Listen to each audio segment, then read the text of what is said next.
Allô? Oui, professeur, ça va? Ça va très bien, oui.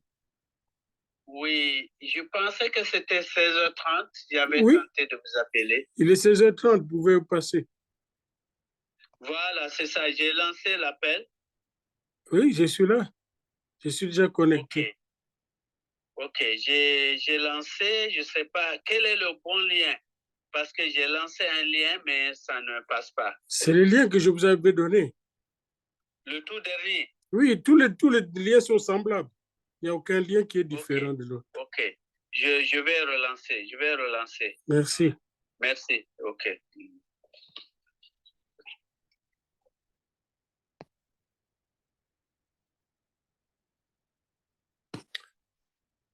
Ok.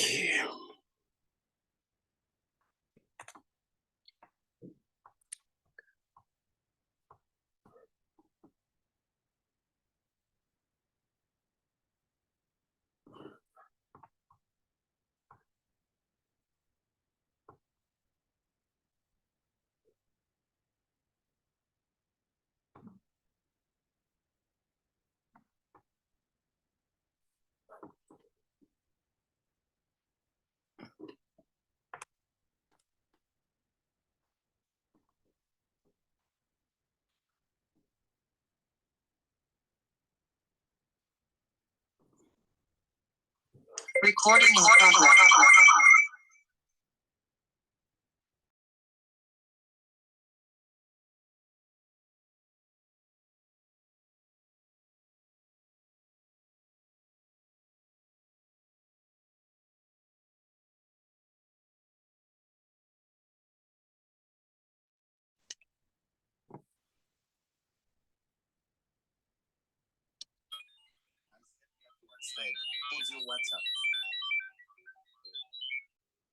Oui, docteur Alfred.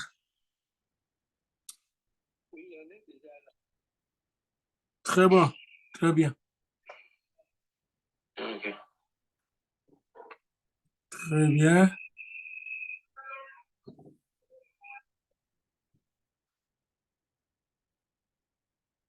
Shalom, shalom, salutations chaleureuses à vous tous.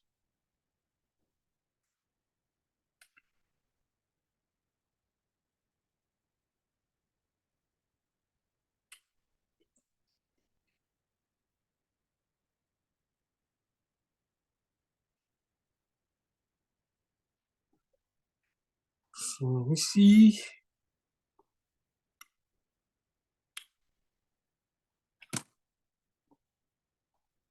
Alors, je ne vois pas ceux de Kinshasa.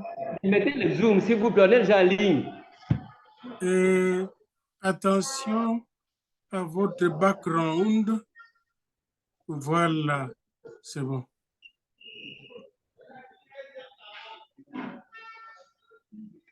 Très bon, docteur Anderson. Attention au bruit dans vos salles, le bruit, s'il vous plaît. Bon, le bruit, c'est dehors. Il a une autre, ouais. Il a une défense ici des étudiants, c'est ça qui fait le bruit là. Il y a quoi? La défense des étudiants de l'ILK. La défense. Oh, n'est-ce pas? Oui. Mais là, non.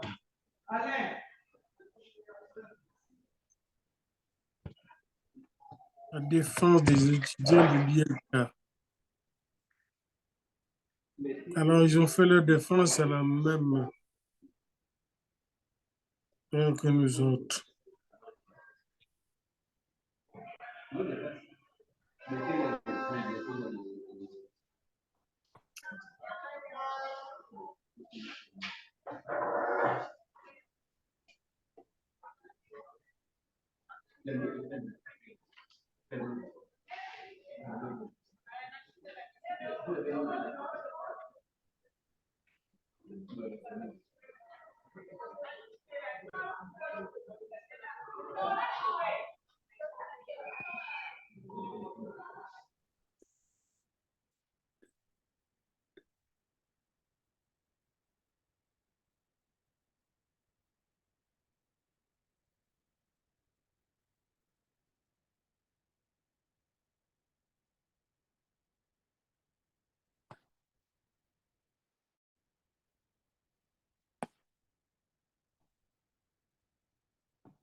Allô?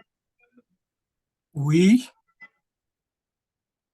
Bon, on a un petit problème de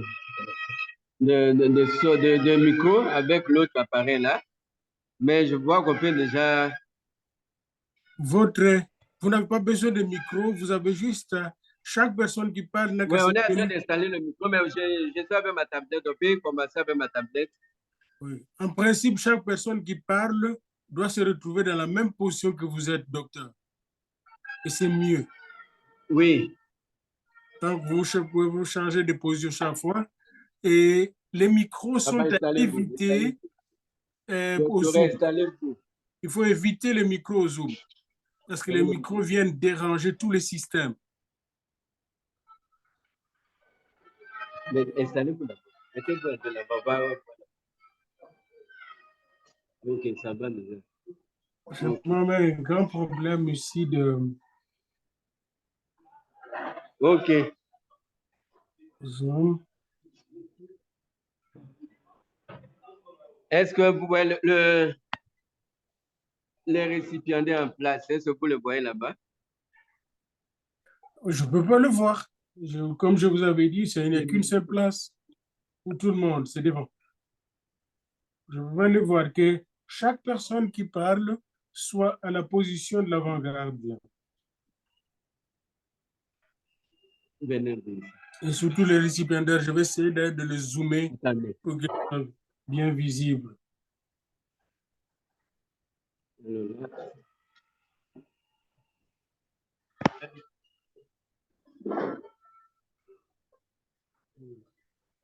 Enlevez ça. Enlevez ça. Bon, maintenant, vous nous voyez au moins. Moi, je vous vois, c'est vous qui êtes visible. Le reste de la salle est invisible, à part le bâtiment, le dessin des bâtiments qui s'ouvre derrière Tournez un peu, nous. mettez un peu. Non, enlevez ça.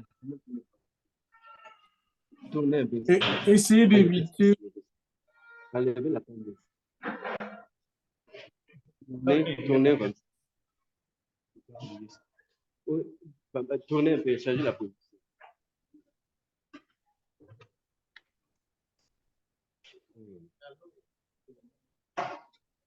Changez la pour qu'on voit la salle. Enlevez ça, papa. Ça n'a plus de contact. Ça va.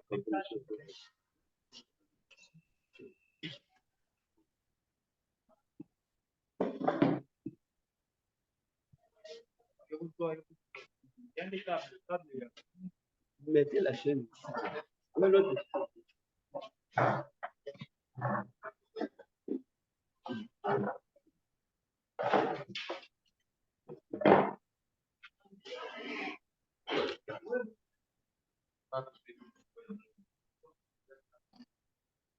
Et c'est ça.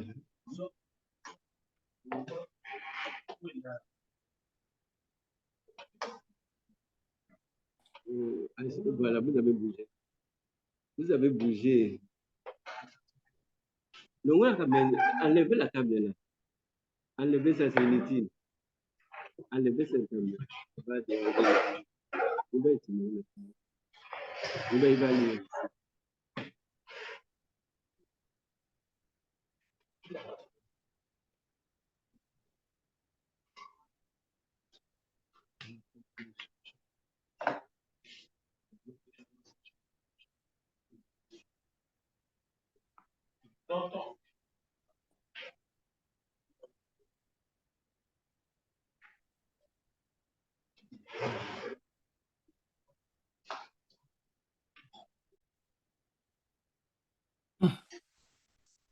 Colia. Il dit que sans société civile, non, la société civile, l'un dit la société civile est la route sur laquelle l'État marche, l'État roule. Et l'autre dit, sans l'État, la société civile s'autodétruirait. C'est-à-dire que les deux se complètent. Et c'est ça qui doit faire en sorte que les leaders de la société civile prennent conscience pour jouer pleinement leur rôle. OK. Voilà ce que je peux dire pour ce que je peux chercher à rencontrer la préoccupation de mon professeur. Merci beaucoup. Et ceci dit, le deuxième intervenant, membre du jury, a maintenant la parole. Je pense que ça doit être l'éminent professeur Ouanade.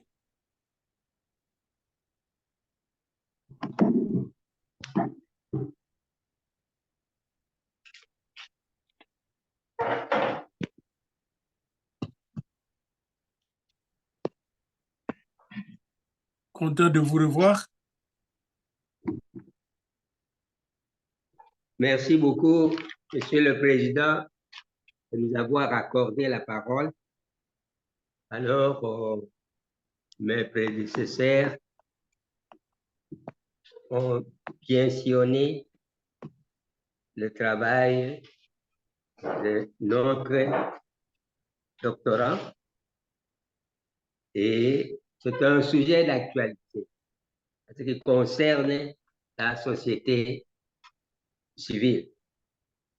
Et néanmoins, quand j'avais regardé tant pour la forme que pour les fonds, donc à ce moment-là, j'ai dit la forme, c'est à féliciter, et les fonds, mais les questions ne manquent pas. Bien qu'on est entre le bateau et la crime, on est complice, si vous voulez, de récipiendaires, puisque nous sommes impliqués, nous aussi. Mais néanmoins, je n'ai que 3 petites questions à poser.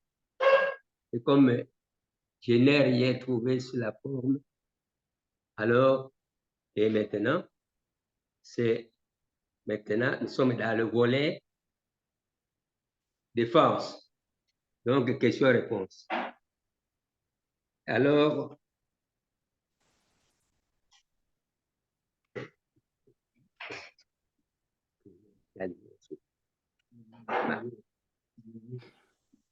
mes 3 questions sont les suivantes. La première, quelle est la différence entre les partis politiques, les regroupements politiques, les plateformes politiques, ainsi que la société civile? Je dis bien partis politiques, regroupements politiques, plateformes politiques et la société civile. Deuxième question, quelles sont les composantes de la société civile congolaise à l'heure actuelle? Puisque le récipiendaire avait insisté sur l'Église catholique. Et quelle est la différence entre les relations internationales et la politique étrangère d'un pays? Ceci étant, Monsieur le Président du jury, je vous renvoie la parole pour que vous puissiez le distribuer à l'impétré. Merci beaucoup. Alors, Alain Pétran, de répondre brièvement et avec précision, s'il vous plaît. Aux 3 questions. Limitez-vous aux 3 questions et soyez clairs et précis pour nous éclairer tous. Merci, Monsieur le Président. D'entrée de jeu, je remercie le professeur Wanadi, qui était vraiment un chirurgien pour le travail. Je garde la documentation avec beaucoup de pics rouges.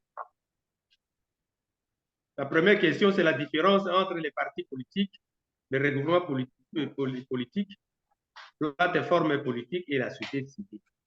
Soyez au centre, s'il vous plaît, les visages au centre. Voilà. Merci. Alors, quand nous prenons les trois premiers partis politiques, regroupements politiques et plateformes politiques, nous pouvons les regrouper dans la société politique. Ils sont dans la société politique. Tandis que la société politique cherche à conquérir le pouvoir et à l'exercer. Mais la société civile, elle occupe de ce que l'État ne fait pas pour venir en aide à l'État et à la population. Et la société civile peut aller vers le pouvoir d'une façon isolée. Et souvent, ceux qui y vont le font à titre individuel. Donc, la société civile s'occupe de tout ce qui n'est pas politique. Mais la société civile peut amener à aller faire la politique quand il y a quelque chose, quand les choses ne vont pas. Et le canal, le mécanisme que la société civile utilise, c'est la pression. Et nous avons donné les mécanismes d'action ou les méthodes d'action pacifiques et les méthodes d'action non pacifiques de la société civile ou des groupes de pression. La deuxième question, s'il vous plaît. Deuxième question, les composantes de la société civile à l'heure actuelle. Nous disons que la société civile est une mosaïque. Elle comprend les mouvements, les organisations civiles, les mouvements, les associations, les mouvements, les organisations, d'abord, organisations civiles, mouvements de la société civile, les syndicats, les sociétés savantes, comme les professeurs d'université. Ils ont leur structure, comme les médecins, ils ont leur structure, comme les avocats, ils ont leur structure. Tout cela font partie des relations de la société civile. Mais dans notre travail, nous les avons regroupés en 7. Donc, si vous lisez dans le travail là, je les ai regroupés en 7, selon la loi numéro 004 du 20, je crois, juillet 2001. Donc, je les ai regroupés. Troisième question, s'il vous plaît. Relations internationales. Devant Relations internationales et la politique.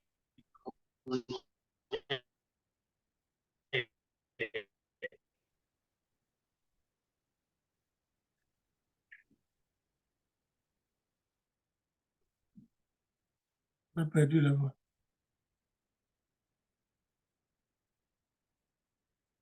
Voilà.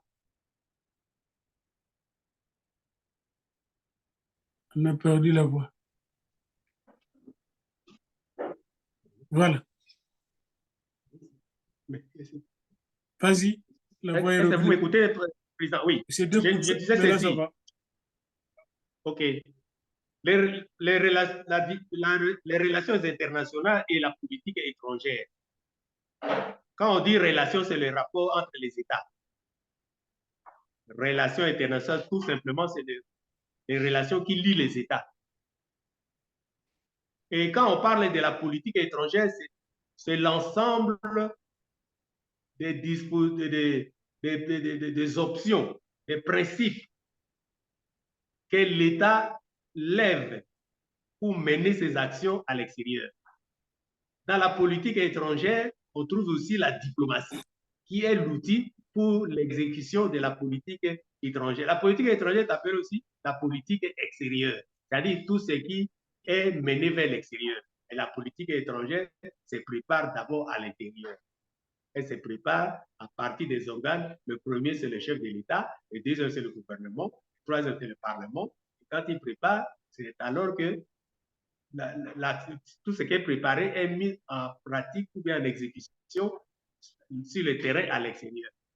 Donc la politique étrangère, c'est son champ d'action, c'est l'extérieur. Merci beaucoup. Le troisième intervenant, membre du jury, Dr Ngatou, s'il vous plaît.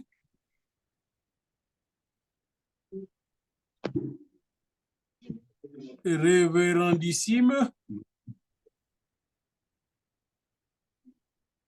J'ai suivi.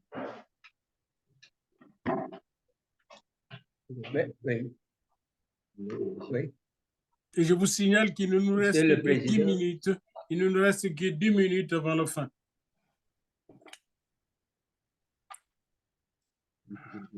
Merci, Monsieur le Président. Pourquoi je ne vais pas prendre beaucoup de temps. J'ai juste quelques petites questions que je vais poser à notre pénétrant. Concernant la société civile, vous avez dit que la société civile, c'est-à-dire dans la définition que la société civile, c'est un groupe de pression. Et je vais aussi aller un peu vers ce que le professeur Badia dit sur la neutralité de la société civile. Alors, comme vous avez parlé de la société civile, cadre de la République démocratique du Congo, je vais aller tout droit dans des exemples. C'est-à-dire, ma question serait celle-ci. Comment expliquer alors que beaucoup de sociétés civiles, bon, ici chez nous au Congo, même ailleurs aussi dans le monde, on voit cela aussi. Alors, comment expliquer que beaucoup de sociétés civiles, en particulier la République démocratique du Congo, ont toujours fini par devenir des partis politiques ou des alliés au pouvoir, et si pas devenir des leaders politiques? Je prends un exemple. Nous avons connu dans notre pays un très puissant acteur de la société civile, qui est maintenant le président du Sénat, j'ai cité le professeur Bahati, avec la SOSICO, la Société civile du Congo. Et qui vraiment, c'était, en tout cas, cette société civile a fait parler d'elle. Mais, qu'est-ce que nous avons remarqué? La SOSICO, maintenant, l'a blessé. C'est-à-dire les leaders de la société civile, c'est lui maintenant. Il est maintenant dans la politique. C'est maintenant un acteur clé de la politique congolaise. Et c'est là, comme vous avez dit dans la même. Bon, je ne prends pas la première, mais la deuxième république, la troisième. C'est-à-dire dans la deuxième république, c'était un membre de la société civile. Mais la troisième, maintenant, ça, c'est un acteur clé de la politique congolaise. Et pas seulement, mais aussi quand nous voyons dans les syndicats. Dans les syndicats, nous avons aussi connu quelqu'un qui était, deux personnes que je vais citer, pour ne pas prendre trop de temps. Nous avons à l'ONATRA un puissant syndicat qui s'appelait la Solidarité, syndicat Solidarité, avec Steve Mikai comme le président de ces syndicats. Mais aujourd'hui, le syndicat Solidarité est enterré. On ne parle même plus de cela. Et les leaders est devenu membre, disons, ministre et puis leader d'un parti politique. Et même à la fonction publique, nous avons connu un certain Moukoulou qui était président des syndicats de fonctionnaires. Mais maintenant, alors qu'il fut nommé ministre de la fonction publique, on ne parle même plus de ces syndicats-là, c'est enterré. Et il y a aussi un quatrième que je vais citer, Feu Lumbi, qui était aussi très actif dans la société civile. Et maintenant, c'est le parti politique MCR. Alors, comment est-ce que vous pouvez expliquer cela? Et puis, la deuxième petite question, vous avez parlé de la société civile qui est très active dans l'Est du pays. Et nous savons que l'Est du pays brûle pour le moment. L'Est du pays, c'est là où il y a vraiment la guerre et on ne sait même pas, c'est-à-dire la guerre continue. Alors, quel est maintenant le rôle de la société civile à l'Est de la République du Congo concernant la guerre qui ne finit pas? Ça fait déjà une vingtaine d'années que la guerre continue dans l'Est du pays. Voilà au moins mes deux préoccupations. Alors, notre candidat de répondre à ces deux petites préoccupations pour qu'on puisse atterrir avec les préoccupations du président du jury et aller vers les choses sérieuses.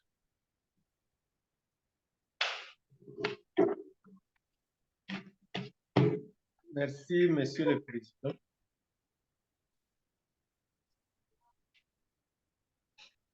Je remercie le doyen pour ces deux questions.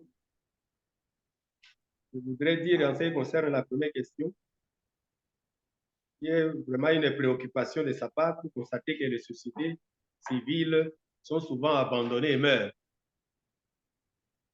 Surtout que si elles sont liées au charisme de leurs dirigeants. Je dis que, en ce qui concerne, je vous ai donné l'historique de la société civile. Avant l'indépendance, il y avait quelques mouvements culturels qui agissaient pour le compte de la société civile. À l'indépendance, tous ces mouvements se sont convertis en partis politiques pour la conquête du pouvoir. C'est le cas de la BACO et ainsi de suite. Et comme la société civile forme des élites, puis c'est là, c'est le débat, c'est l'intelligentsia. C'est pourquoi le politique pique ces gens pour venir les inféoder pour qu'eux ne puissent plus continuer de l'autre côté, mais à être dans les pillages pour les autres. C'est pourquoi nous voulons que la société civile reprenne sa place, comprenne que c'est sur base de valeurs morales qui sont même éditées par la loi par rapport aux sociétés civiles qu'elles s'organisent, que ces organisations de la société civile jouent pleinement leur rôle. Puis c'est là-dessus, aujourd'hui, les antivaleurs disparaissent. Les gens ne vont pas chercher l'argent dans la politique. Voilà, c'est ça le grand problème. Vous avez cité les cas de ceux qui étaient dans la société civile et qui sont devenus brillants. Il y a même ceux qui sont partis avec tous ces gens-là, pour qu'ils soient leurs fidèles, les membres de leur parti. C'est pour montrer que la société civile fonctionne démocratiquement. Et puis, des deux, il n'y a pas.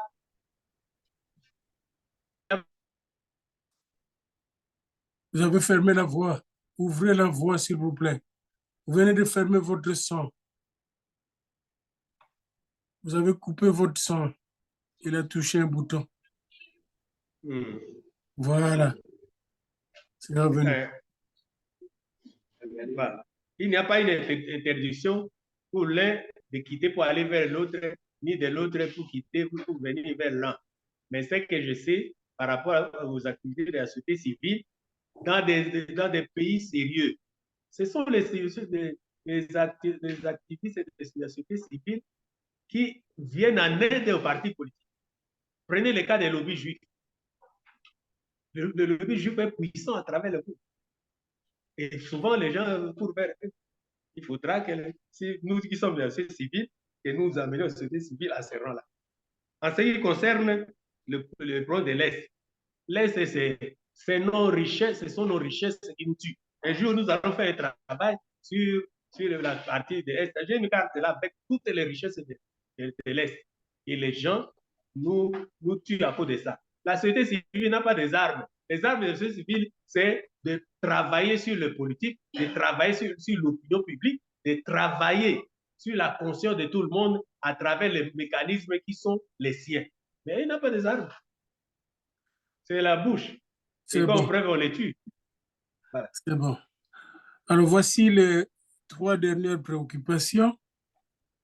Après juste 2 petites remarques. J'ai remarqué pendant votre exposé, encore maintenant, que vous moralisez plus. Mais votre thèse n'est pas une thèse de moralisation. Et même parfois vous revenez plus, même dans le texte, quand je lisais la moralité, les valeurs morales, les valeurs morales. Je vous dis ceci, dans la politique même occidentale, les valeurs morales n'existent pas. La politique, c'est une guerre entre les intérêts. Et alors, il faut faire très attention à distinguer la moralité et la politique. Il faut le distinguer clairement. La deuxième chose que j'ai remarqué aussi, quand vous traitez de la guerre, vous regardez plus la guerre comme un moraliste, alors que la guerre fait partie de l'histoire de la politique. La guerre fait partie de l'histoire de la politique. Il n'y a pas de politique sans guerre, il n'y a pas d'histoire sans guerre. Et il n'y a pas d'économie sans guerre.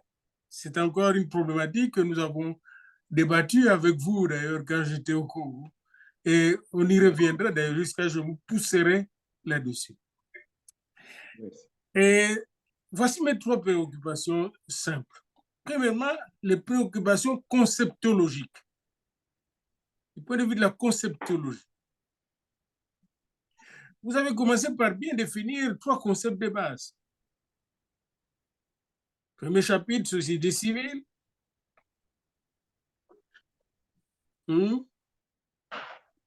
Deuxième chapitre, organisation et fonctionnement de l'Église catholique.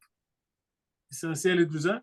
Plutôt, quand on va première partie, plutôt, premier chapitre, le concept de groupe de pression, les concepts de la politique étrangère et les concepts de réalisme politique. J'aurais voulu que le 3e concept ne soit pas le réalisme politique, plutôt les concepts de l'impact. Parce que, n'oubliez pas, votre travail, c'est l'impact de la société civile sur la politique étrangère. Mais je n'ai pas vu, là vous avez élaboré sérieusement l'impact de la société civile sur la politique étrangère. Donc, la première partie, pour moi, j'aurais souhaité que ce soit, premier chapitre, les concepts de groupe de pression, ce qui est normal, la société civile. Deuxième chapitre, les concepts de politique étrangère. Et 3e chapitre, l'impact de ce groupe de pression sur la politique étrangère. Et je ne sais pas si vous avez démontré quelque part cet impact de la société civile sur la politique étrangère. Ça, c'est une première remarque, première question conceptologique.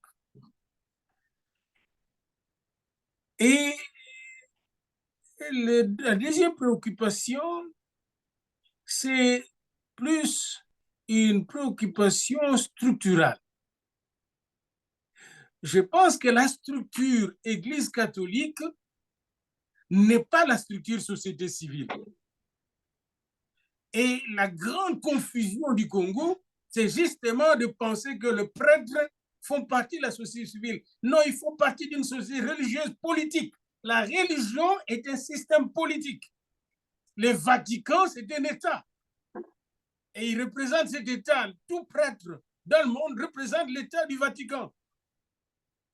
Et ils ont même des négociations avec les États. Et les prêtres catholiques, évêques, tout ça, sont fabriqués, pas démocratiquement, sont produits par le système papal qui est dictatorial. Ça n'a rien à faire avec la démocratie. Alors, j'aurais bien voulu que vous puissiez distinguer société civile congolaise et Église catholique. Et je pense jusqu'à présent que le grand problème qu'on a connu, même l'entrée de l'AFDEL, était favorisé inconsciemment par la présence de l'Église catholique qui devenait plus menaçant vis-à-vis de l'ancien chef de l'État. Et ça traînait les choses jusqu'à ce qu'on est venu tout prendre par l'AFDEL. Ça, c'est une autre question qu'il faut aborder. Mais du point de vue structural, si vous abordez cela du point de vue structural, vous allez utiliser la disjonction. La disjonction, c'est-à-dire quand il y a le bien, il y a le mal. Quand il y a société civile, il y a société non civile. C'est une règle très importante dans l'approche structurale qu'on appelle la règle de disjonction. Distinction entre les opposants. Vous voyez, comme s'il y a des savants, il y a des ignorants. Et c'est très important. Savez-vous que le prêtre catholique ancien considère les laïcs comme des ignorants, comme des connaisseurs. Et il n'y a aucun prêtre catholique qui a été élu démocratiquement. On ne devient pas évêque ou archevêque par la démocratie. La démocratie n'est pas catholique. N'est pas catholique. C'est encore une autre. Alors, en vous appuyant sur les catholiques comme une composante essentielle de la société civile, vous mettez comme un ancien marxiste à suspecter la religion opium du peuple. Et d'ailleurs, c'est pour ça, Ça me fâche souvent quand je vois même sur vos thèses, vos mémoires, vous commencez toujours à remercier le Dieu de Père, Dieu de Père. Parfois, Dieu de Père, ça me frappe, je dis, est-ce que c'est pas dire le nom de Dieu en vain? Qu'est-ce que Dieu veut faire dans une thèse pareille? Qu'est-ce qu'il vient faire dans une thèse pareille? Laissez-le tranquille. Il a beaucoup plus de choses plus importantes à faire dans notre vie. Cette thèse, il vous l'a donnée pour le développer. Et merci Seigneur, il vous a donné le moyen, l'énergie, la force. Vous pouvez lui dire merci secrètement et nous écrire la thèse comme thèse. La troisième et dernière préoccupation, je m'arrêterai là, et justement, dans la troisième partie, quand on parlait de l'organisation politique de la République démocratique du Congo. Encore là, j'aurais voulu que vous puissiez appliquer votre méthode systémique. C'est-à-dire nous montrer un peu les systèmes d'organisation politique de la République démocratique du Congo. Comment ce système est-il organisé? Je ne sais pas si vous pouvez me donner une explication là-dessus. Jusqu'à présent, je ne comprends pas quel est le système politique de ce pays-là et comment ce système s'organise. Et la même chose, c'est pourquoi vous voyez même dans la société civile, parce qu'il n'y a pas beaucoup de conviction, dès qu'une porte s'ouvre pour avoir le poste politique, pas de conviction, les gens sautent faire la politique. Ils sont très peu de gens comme Chebeya et qui travaillaient pour la société civile et sont restés société civile jusqu'à la mort. Alors, la question est de savoir, dans la troisième partie, l'organisation politique de la République démocratique du Congo et la communauté des pays des Grands Lacs. Et je ne sais pas qu'est-ce que la communauté des pays des Grands Lacs vient faire là. Pour moi, aujourd'hui, ça me cause beaucoup de maux de tête. Mais j'aurais voulu que ces chapitres-là, un jour, quand vous allez bien élaborer, vous allez publier ces livres-là, puissiez montrer de façon systémique les systèmes politiques de notre République depuis l'époque coloniale, les systèmes de la démocratie que nous avons eu pendant les 3 ou 2 premières années de l'indépendance, comment ce système démocratique a changé en système dictatorial. Et aujourd'hui, on a le système démocratique qui est en train de prendre place après le système dictatorial et anarchique que nous avons connu. Donc, une étude systémique, parce que vous avez dit que vous allez utiliser la méthode systémique, aurait été bienvenue dans cette troisième partie. Il est évident que j'aurais assez à dire sur la quatrième et dernière partie consacrée à l'analyse de la nouvelle société civile. Pour moi, la nouvelle société civile d'aujourd'hui, elle est en déchéance. Elle est inexistante pour moi, personnellement. Quand je vis mon petit Anzuluni, qui est fils d'ailleurs de quelqu'un qui travaille avec la dictature, devenir candidat, et je sais qu'il n'aura même pas 100 voix, candidat sur 24 ou 26, je vis directement que la société civile n'existait pas. Parce que cette société civile, ici, comme en France, aux États-Unis, c'est la société de valeurs. Justement, cette société qui défend les valeurs de liberté, les valeurs de justice, les valeurs de paix, et les valeurs de justice économique, etc. C'est la société civile. C'est une société de valeurs. Et elle fait pression sur la société politique qui est sans valeur, souvent, pour qu'elle puisse, au nom de ces valeurs, s'humaniser davantage et instaurer plus de dignité et d'honneur dans l'exercice de la politique. Voilà un peu quelques prévisions que j'avais et je vous laisse le temps de réagir, quelques 2 minutes pour réagir avant de clore, afin que je ne puisse pas être le seul qui ait parlé à la fin. Et merci encore pour votre ténacité et pour tous vos sacrifices. Ça vous a coûté assez cher. Et à un âge avancé comme ça, je ne serais pas capable, moi, de faire une première thèse. Je peux maintenant faire une troisième thèse, comme fait encore mon frère, le professeur Hema. Mais une première thèse, moi, je vous encourage, je suis fier de vous. Et j'aimerais que vous puissiez affiner ce texte pour que nous puissions le publier sous forme d'ouvrage que les autres étudiants et les chercheurs pourront lire. À vous la parole avant de terminer. Merci, professeur. Merci, président. Ici, je vois plus les remarques que des questions. Je Oui, prends tout ce que vous avez donné comme des remarques pour l'avenir. ok. C'est quand au premier point, vous avez parlé des valeurs morales. Donc, en matière de relations internationales, il n'y a pas de valeurs morales. Et dans les pays occidentaux, on ne parle pas de ça. Les pays occidentaux sont dans le matérialisme. Voilà. Et ici, j'ai parlé de... Voilà. Et ici, j'ai parlé... Vous voyez, le matérialisme, c'est ça qui amène vers la perdition. Permettez-moi de dire que Dieu m'a fait grâce puisque pendant tous ces temps-là, il pouvait aussi faire en sorte que je tombe malade et que je ne réalise pas ce rêve que même mon président m'a encouragé, il m'a appelé pour me sermonner, le président du jury. Alors, c'est ça. C'est pourquoi j'ai remercié le Seigneur. Il m'a fait Est-ce que, grâce, même en venant est-ce que, ce soir ici. est-ce que vous pouvez répondre à la question de savoir quel est l'impact de la société civile sur la politique étrangère du pays? Quel est l'impact de la société civile sur la politique étrangère du pays? J'ai pris le cas de, pendant le cas de crise, pendant que l'État sombrait. Ce sont ces éléments de la société civile qui ont pris la relève. Et vous avez même pendant un temps où même la coopération avec notre pays à travers les ONG internationales n'existait pas. Et on a privé le pouvoir de la deuxième république de tout ce qui pouvait venir comme aide de l'extérieur. Et ces aides-là venaient chuter chez nous, au Congo. Vous êtes au Canada, mais vous savez tout du Congo. Ça chutait chez les organisations de la société civile pour que ça arrive à la population. Ça fait partie de la politique. Il y a même des gens des personnalités qui quittaient le Congo pour aller, pour des cas qui concernaient le Congo, pour aller en parler à l'extérieur. Ça fait partie de la politique. Il y a beaucoup de cas d'intervention où la société civile a fait même quelques composants, de représentants de quelques sociétés civiles ont fait des tournées à l'extérieur pour parler au nom de notre pays. Okay. J'ai ici comme souci que l'image de notre pays soit redorée. Et pour que l'image soit redorée, il y a beaucoup de pays qui sont devenus forts, non pas à cause de l'argent, mais de la valeur qu'ils représentent.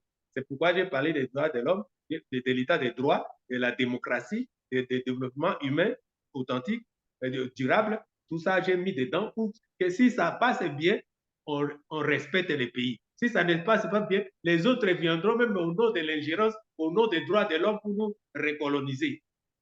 Voilà, c'est ce que j'ai pensé pour dire dans que... dans la version corrigée, vous mettrez l'accent sur cet aspect-là, surtout vers la conclusion, pour démontrer l'impact de la société civile sur la politique étrangère pendant cette période que vous avez étudiée. Ce serait intéressant de conclure par ça dans les tests corrigés, surtout le texte qui sera publié. Mais c'est vrai ce que vous dites là. Ceci dit, les membres du jury, nous nous retirons dans le secret de Dieu pour prendre la décision de savoir combien nous allons donner à notre cher candidat sur 10, selon toute l'évaluation que vous avez. Et vous me revenez par WhatsApp pour que je puisse combiner toutes les notes et les mettre sur la fiche officielle. Donc, j'attends sur 10.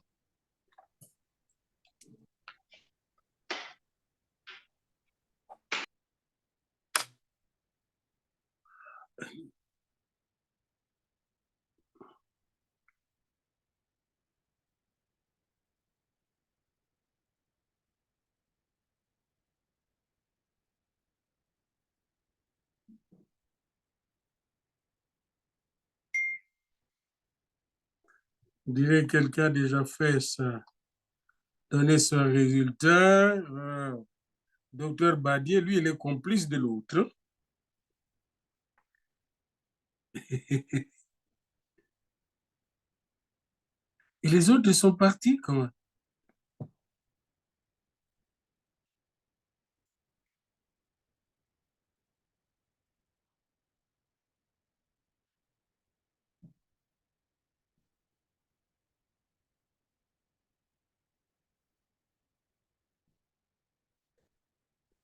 Et peut-être qu'ils ont compris qu'il faut déconnecter. Nous ne sommes que deux, vous et moi. Parfois, c'est une grâce de les avoir pendant tout ce temps. Parfois, ça coupe, hein? Ouais. Heureusement. Hmm. En tout cas, ils ne sont pas en ligne. Je vais les avoir. On est toujours ensemble avec les doyens, les recteurs, les vice-recteurs. Alors, il faut m'envoyer vos coordonnées, hein? J'en ai besoin Ah, ok, d'accord. Ok. au complet. Ouais, ouais. Je ne veux pas être endetté perpétuellement.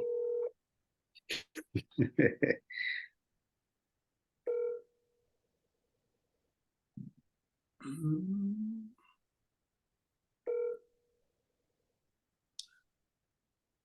C'est des gens qui sont persévérants quand même. Ah oui, oui, oui. Mais il a fait combien d'années là-dessus?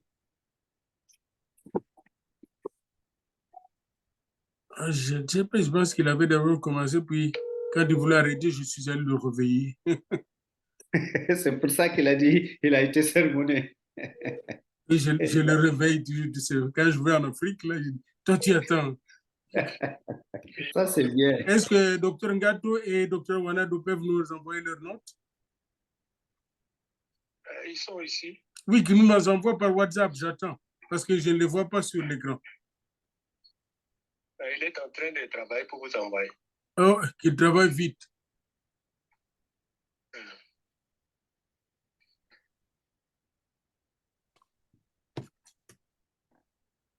Il y a des gens qui ont traîné, quand j'étais à Yaoundé, il y avait quelqu'un qui traînait depuis 10 ans. Il avait déjà déposé la thèse et ça traînait depuis 10 ans. Il ne défendait pas. Mais Je- c'était lié aux membres du jury, la composition du jury ou bien? J'avais secoué tous les collègues, puis 2 semaines après, il a défendu. J'étais content. J'aime ça, les gens qui défendent leur thèse. Ouais. Très bien, merci beaucoup.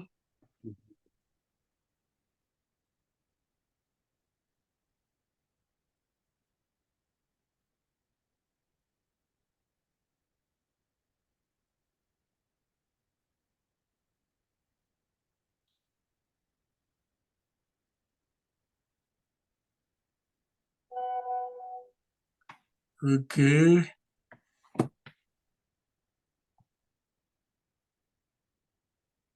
Où est la note finale?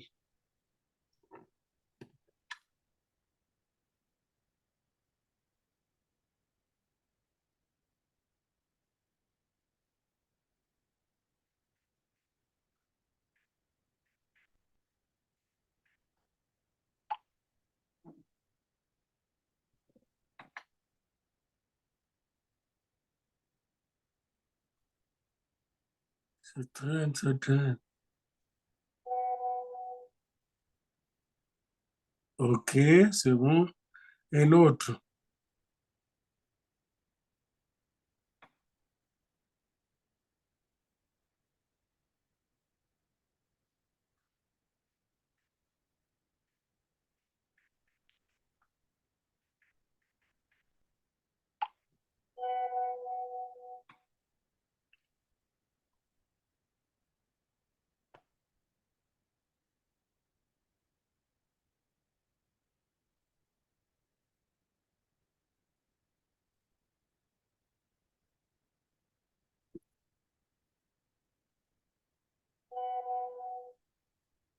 OK. Donc, j'ai toutes les 4 notes. Pouvez-vous être tous ensemble? J'ai toutes les 4 notes.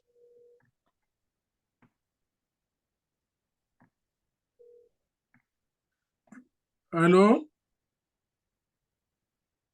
Allô? Allô? Vous êtes sortis tous du Zoom, hein? Oui, je suis en train d'envoyer. Alors, Zoom dans... j'ai toutes les notes. Ok. On est bien sur Zoom.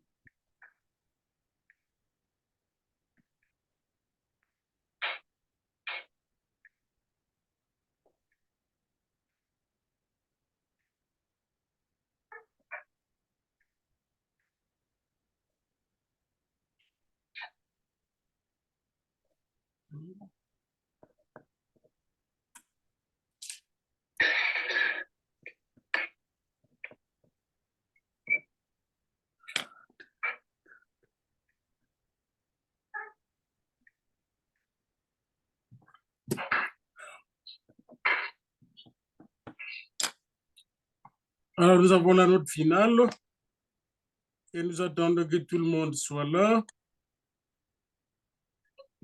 pour proclamer la note finale, les résultats finaux.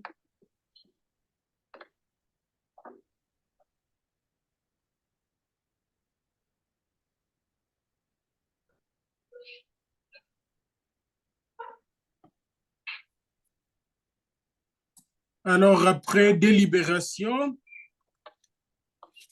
le candidat a reçu la note de 7,5 sur 10 comme total. Il est proclamé docteur en sciences politiques, option relations internationales, avec distinction 7,5 sur 10. Et nous le félicitons.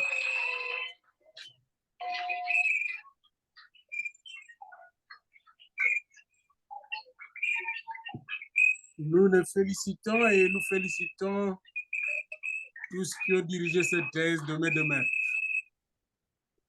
Félicitations Albert et félicitations au directeur de thèse.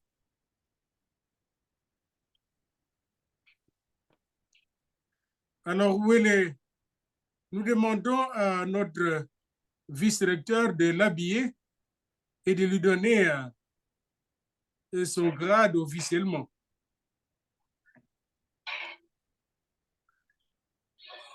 Sa toge venait du Canada et est déjà arrivée là-bas. Moi, j'attends ma toge à Bamako, au Sahel. Ah, il faut m'inviter là-bas. Il faut dire au président de m'inviter là-bas.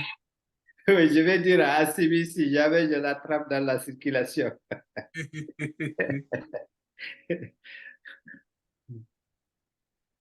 Une belle toge. Ouais.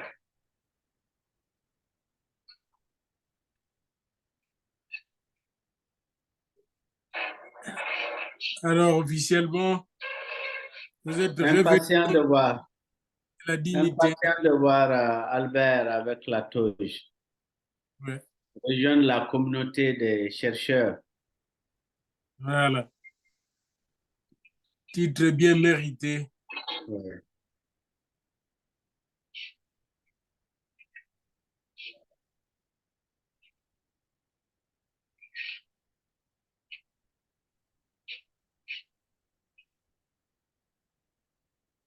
J'aimerais bien avoir une version paginée parce que la version que j'ai n'est pas paginée. C'était l'une des premières versions, je crois. Ah, moi, j'ai la dernière version qui est paginée. Voilà, donc voilà. Mais j'ai encore beaucoup de travail là-dessus. Ouais, Je vais lui envoyer les corrections. d'accord. Alors, moi, je viens de mettre sa note.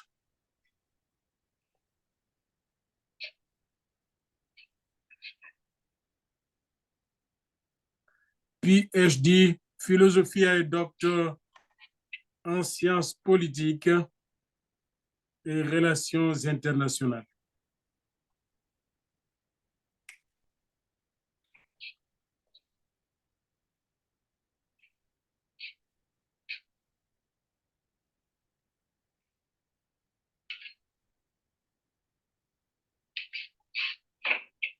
Et voilà, comment il est beau.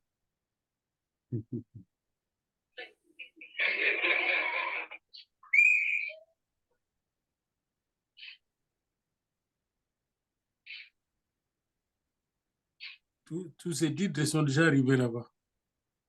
Ouais. Ouais.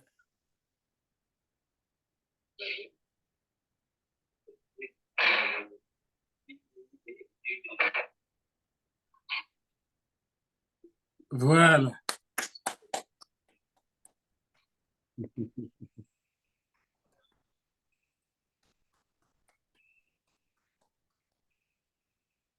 Monsieur Pasteur Révérend Albert Ndodo Mbenga, docteur en PhD philosophie et docteur en sciences politiques et relations internationales. Et nous pensons que prochainement, vous allez faire un autre doctorat en théologie sur l'Église catholique comme groupe de pression. Bravo. Et à bientôt à Kinshasa. J'attends mon invitation, Albert. Est-ce que le docteur Albert peut être devant l'écran? En gros, nous voulons le prendre ici. Docteur Albert sur l'écran. En gros, félicitations du jury. À vous et à votre famille, félicitations. Et à bientôt. Voilà, félicitations à la famille qui vous a soutenu. Et on se contacte, professeur. Hein? Oui, oui, merci.